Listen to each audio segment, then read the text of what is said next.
नमस्कार, आपण पाहत आहात ग्लोबल न्यूज नेटवर्क 18 आणि आपण आहात माझ्यासोबत. मी आहे सलीम खदीब. पाहूया मुंबईच्या काही महत्त्वाच्या घडामोडी.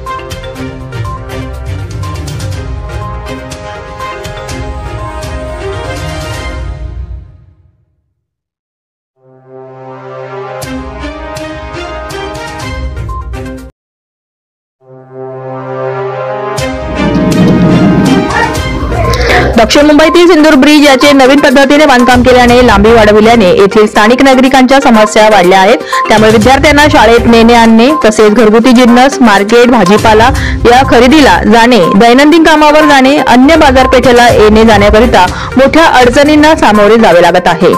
याचे महत्त्वाचे कारण असे आहे की रस्त्याच्या मधोमध डिवायडरच्या भिंत उंच आणि लांबी वाढवल्याने नागरिकांना रस्ता ओलांडताना येत नसून त्यांना पूर्ण ब्रिज हा टाटा पॉवर हाऊस, जनता हॉटेल, कॉर्पोरेट मार्केट समोरून वळसा घेऊन पुन्हा फिरून यावं लागत आहे. जेणेकरून त्यांचा प्रवास आणि वेळ वाया जात असल्याने त्यांच्या आक्रोशाला शिवसेना, शिंदे गट, खासदार मिलिंद देवरा यांनी वाहतूक पोलीस आणि प्रशासकीय अधिकारी यांच्याशी संवाद करीत वाट मोकळी करून दिली.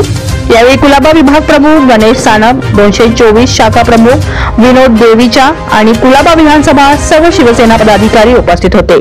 सिंदूर ब्रिज येथे स्थानिक नागरिकांच्या समस्यांचे निवारण करण्यासाठी उच्च पातळीवर प्रयत्न करू असे यावेळी खासदार मिलिंद देवरा यांनी म्हटले.